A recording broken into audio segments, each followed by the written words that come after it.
What is the last digit of 6 power 100? This is a very simple question. We can begin off like this. Let me take 6 power 1. That is 6. 6 square would give us 36. Similarly, 6 cube would give us 216.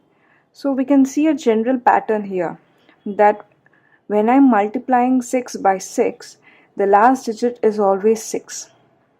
So